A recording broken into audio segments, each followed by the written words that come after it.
Alright y'all, welcome back to the channel and to some more buckshot testing, and today we've got another very interesting combo to try out, and it's one that might work out really good or it might be really disappointing at the same time. But considering what we've seen here recently out of a very similar combination to this, I'm definitely excited to see what this specific shell can give us. And as for the shell we have out here today, I brought out some more of the Aguila mini buckshot shells. They are a mini 1 3/4 inch shell that is loaded with 7 pellets of number 4 buck and 4 pellets of number 1 buck. So they are a duplex or stacked load or whatever you would like to call them. Definitely a very interesting thought process, having a few smaller and a few larger buckshot pellets in a mini shell like this. But they are also claiming that these shells are moving 1200 feet per second. So definitely a pretty lethal load if they pattern well. And we have tested these in the past through a bunch of different chokes. I'll put the card up here for last time we tested them. They definitely didn't perform terribly, and after seeing what the federal shorty shells have done in 4 buck recently, I'm curious to see what these ones will do as well through today's combination. But as for the setup we've got here today, I brought out the Mossberg 835 Ulti-Mag again with this choke, which is the Kicks Gobblin Thunder 680 Constriction Turkey Choke. If you haven't seen, we've done a few tests with this now with 4 buck shells with some very impressive results, including those federal shorty shot shells. So seeing as though I have some of the Aguilas that also have 4 buck, I was curious to see how they would perform in the same situation. And they do have several 1 buck pellets in there as well, which are larger, and how is that going to affect pattern going through this choke as well? Definitely going to be pretty interesting to see what happens, that's for sure. But as for the test today, everything is set up the same as usual. I've got the big sheet of paper at 40 yards, I've got the chronograph so we can get our velocity, and I've got some templates we can lay up over the results to get a better reference point as to some real life type of scenarios. So enough talking, let's get you guys a view of this target. We'll take the shot, look at the chrono, and then look at our results. I don't know what we're going to see out of these Aguila shells. I don't know if those 1 buck pellets are going to affect anything or not. It might be good, it might be terrible, but how can they do compared to the Federals that we tested a little while ago? I don't know. Let's go over here and take the shot and see what kind of results we get.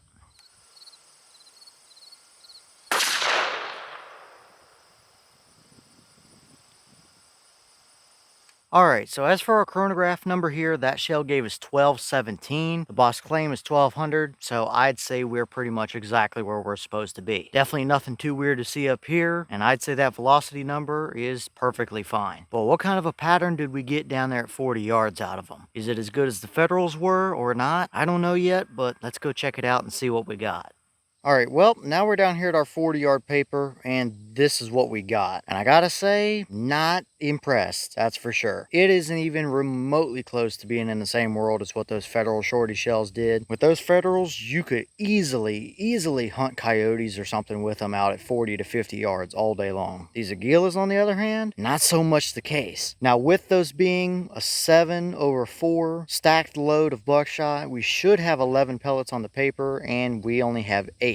And I don't know if you'll be able to tell, but it looks like we have at least 3 of the number 1 buck pellets on the paper here. The very bottom one down there, the one in the white dot, and the one right over here on the left of what you're seeing there. As far as the rest of them, they all appear to be 4 buck pellets. So definitely very sporadic as far as our spread goes. There is clearly no central core area to them at all. And I mean, the paper here is 36 inches wide by probably about 40 inches or so tall. And considering we have pellet at the bottom and a pellet all the way at the top, that's easily a 40-inch spread. And to be honest with you, I was expecting to see a little bit better than this considering what we had seen previously through my 1187 the last time we tested them a while back. But that's just the way it goes sometimes. Do these shells just not perform as well as the Federals do? They don't have a wad in them like the Federals, so that may be the difference here. Or did the 1 buck pellets being a little bit larger kind of throw the pattern off going through that 680 turkey choke as compared to just a straight load of 4 buck? It could be one or a combination of any of those possibilities. And to be honest with you, I don't really think there's a ton we can do with the templates here either. If we lay our 10-inch circle up over the central area of the pattern, we have essentially 1, maybe 2 right there at the white dot within there. Definitely nothing impressive, but I guess if nothing else, we'll lay the hog template up over this paper and see what it looks like. I don't think you're going to be hunting hogs with this kind of load or pattern necessarily, but it can give us a little bit better reference as to something like a fox or coyote as far as our size goes. So I guess let's lay it up over the target and take a quick peek at it, but I don't think it's going to be anything impressive.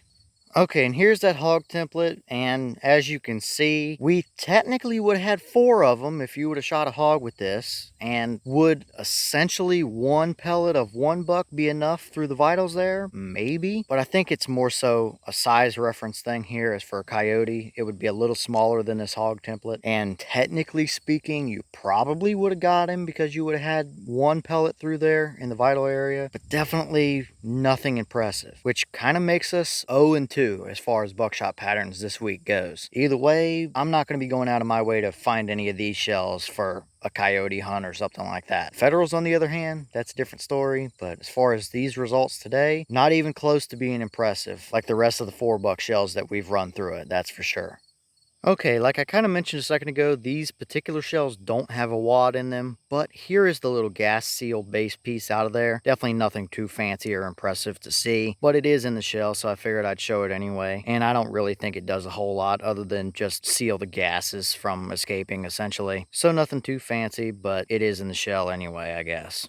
Alright y'all, well, what did you think about those results right there? If you've seen the federal shorties through that same setup, you know that that is not even remotely impressive. For a mini shell though, initially coming into testing some of these, that might be what I would have expected to see. But after testing some of those federals, we know they can do way better, and this is clearly a disappointment. Now, is that a case of the Aguilas just not having a wad that affects it? Or is it the 1 buck pellets mixed in that just don't really agree or might interrupt the actual flight path or something of this shell compared to just a straight load of 4 buck? I don't know. I guess either one of those or both of them could be a possibility as for seeing these kind of results. But as always, leave your thoughts down in the comments. Is that about what you expected to see? Were you a little surprised that we got those kind of results? Have you tested any of these Aguila mini shells that are the 1 and 4 buck stacked shell? And if so, what kind of results have you seen out of them? And what do you think might have happened to see this kind of pattern? Is it the lack of the wad? Is it the 1 buck pellets pushing through or just not really working great with the rest of the 4 buck pellets or something? Let me know all your thoughts down below. But with that being said, I've got some more testing to get done for you guys, so I'm going to get back to it. As always, we have the channel Instagram as well as the mailbox where you can send stuff if you'd like. All that information will be in the description down below if you're interested in it, but I'm going to get back to it, so I'll see y'all in the next one.